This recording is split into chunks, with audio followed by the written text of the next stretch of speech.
Hello. My name is Miss Erin, and I work at the Mount Airy Library. And I'm coming to you live from our children's department. And today I thought I would show you how to make a mandala. I think I'm pronouncing that right. I've heard it pronounced a few different ways. But what is a mandala, you might ask? Well, I saw this book. Now, this is in the adult department, but you are welcome to check it out. This is specifically about drawing mandalas on stone with paint or oil pastels. And I thought I would read to you what the description of a mandala is, how they have it in here. And this is found in our 700 section, which is kind of our arts and crafts section. So mandala comes from the ancient Sanskrit language, and it means circle or completion. So you can see that these are all in a circular shape, and they're kind of symmetrical. Like if there's a point over here, there's the same point over here, and up and down and so forth. The circle itself is a dynamic figure. It has infinite number of sides, so it has no corners. It's also a very natural shape. It's found in nature quite a lot. And in this book, they say that the mandala can represent the universe. So it has no clear beginning and no clear end. In Buddhism, they say that if you are practicing, the act of practicing the mandala kind of focuses your attention away from suffering of humanity and more towards the beautiful thing that you are creating. So how are we going to use it today? Well, let me show you. You need very simple things. You just need a paper plate. Now I did mine that I'll show you. I finished on a big paper plate, but we're going to do it on a small one just to save a little bit of time. You are going to use either oil pastels, which is what I used, or you can just use crayons. You can probably even use magic marker. I wouldn't use paint because we're going to use a certain type of paint on top, and we're going to scratch out the mandala. So I wouldn't use paint, but I think you could use maybe even colored pencils, oil pastels, certainly crayons, and magic markers. And then you are going to fill your paper plate with whatever colors you like. The first time I did it, I kind of did like a color in the middle, and then I kind of did rings around it in different colors. And the second time I did it, I kind of just did splotches. So maybe today I'll do stripes. So I'll show you. The thing about working with pastels is that you get to deposit quite a lot of color in a short amount of time, and they make like a nice thick layer. So I'll just kind of do these like chunks, but more in like a stripe fashion.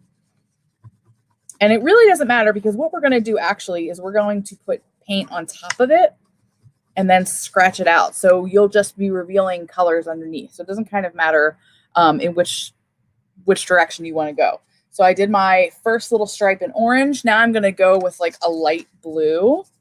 And I'm going to make these really chunky. So I might not get all the colors that I have available to me, which is totally fine. You can, use all the colors of the rainbow, just a few. Whatever your preference is. Okay, so there's my second little line. Now maybe I'll do a green. I kind of have a light green here. You know what I don't have in this box? I don't have purple. And I would love to make a purple one, but I guess I could combine some colors. What colors do you think I could combine that would make purple? What do you think? Maybe blue and a red. Yep, I think those would make a purple. All right, here we've got there. Oh, I got a little bit of green on my blue, but that's okay. All right, now maybe I'll do a red. Go with red. All right, here's my dark red. Okay, what would red and yellow make? What do you think? What color? I'll give you a hint. They'll make my favorite color. They'll make the color of the Orioles. They will make orange. Yeah. All right, here we go. So I'm almost done. Maybe like 2 more stripes left. Okay, I'm going to do a yellow next. All right. Dun, dun, dun, dun, dun. Ooh, that kind of went on very easy. Okay, so we've got our yellow, and maybe one more stripe. Let's see, I have a dark blue that I'm going to use. Like, again, wouldn't a purple just be perfect there? Maybe even a pink. We're working with what we got. Okay, so that's your first step. So you're just going to set some color down. Again, it doesn't really matter. It's just kind of up to you, because then what you're going to do is you are going to take tempera paint and you are going to do very thin layers, and you're going to cover your paper plate. So the reason you want to use tempera paint is because it kind of flakes off, because we're going to scratch at it and then it's going to flake off. If you used acrylic, which has more like plastic in it and is a little more, it gets a little more gummy, it's not gonna, you're not gonna be able to make those kind of like shapes that we want to make, because we're going to use a paper clip. And I'll show you one that I worked on, and we'll also do one together.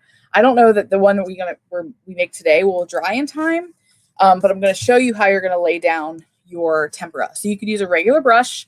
I have just like a sponge brush. You can get a lot of these in a big pack for pretty cheap. And I will tell you, the first time I did it, I think I just layered it too thickly. So I'm just going to put a little tiny dab of paint. Just a couple dabs. And even that might be too much. I don't know. I learned this from a 5th grade art teacher, and she really pressed the importance of making thin layers. So here we go. So now this is so thin that you can see the color through, which is okay. But you want to add it so that you can't see the color through it, so that when it dries down, it'll be completely black. So that's a super thin layer. I'm going to try a little bit more. And again, I don't think this guy is going to dry in time for us to see how this one will actually work, but I have a few other ones that I've already done that I will show you how they'll turn out. So again, you don't have to use oil pastels. You can use crayons. You can use magic markers. And the only other thing that I wouldn't use would be paint, because I think that if you're putting paint on top of paint, it's not going to work in the way that we want it to work. Okay, so this is a very thin layer that I've done here. So what I would do is kind of wait until that dries down and see how much color I can see under it, and then maybe put one more layer. So you kind of want 2 thin layers. Okay, so let me show you what I did last week. Is this big guy, and this is what we're going to scratch together. Now you can still kind of see the colors under it, but I really tried to stay with that thin layer, because I think the thinner layer you get, the more design you'll kind of get. And so using this and a paper clip, now we can kind of go and make that mandala shape. Okay, so let's see. So maybe I'll kind of make like a flower in the middle and see how that goes. It's going to be hard to do it this way. So let me try, see if I can even just do one leaf. Okay, so let me show you what happened. Yay! So it flakes up, which is okay. That's going to happen because you've got tempera paint here. But because this is a thinner level, it's not flaking as much. So I'm really able to get like a nice sharp line with that. Okay, so let me do my second leaf. You can kind of already see the colors coming out. We got a little blue, a little red. See that one big chunk there? I think that was a thick piece of paint, which is, again, totally fine. It's not going to be perfect. Oh, all right. So I've got some more colors I can see that I had laid down. I see my blue. I see my, what else? Red. I even see a little bit of orange, and I definitely see some yellow too. And so you can continue going on with your shape until you kind of make like whatever mandala you want. And you don't have to make a mandala. You could just take a paper clip and write your name in a cool way.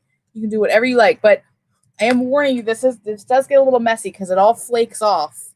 So you'll have to maybe lay down some paper that might help you. So let me show you the one that I worked on last week that I think I made the paint too thick. But that's okay. Crafts are all about trial and error. This is the one that I ended up making. So we see some big chunks missing here, but you can see a lot of color there. And so what I would have done is I would have maybe gone with a much thinner layer like this, and maybe honestly using a smaller plate. Where's our one that's drying right now? Might work better for you because it'll take less time to dry. Okay, maybe I'll work on this one some more once it dries and post a picture in the comments somewhere. All right. Thank you guys so much for joining us. You can definitely check this out from the library. This one's called A Year of Stone Painting, but it really has a good, it shows you good examples of mandalas. Another one that you can check out that just wasn't here at this branch, but we could totally put a hold on for you and get it sent over, is about Zen doodling. So you can doodle mandalas just using pen and paper. But if you try this, or if you've tried something like this, let me know. I would love to see your creations. Thank you, friends. See you next time. Bye.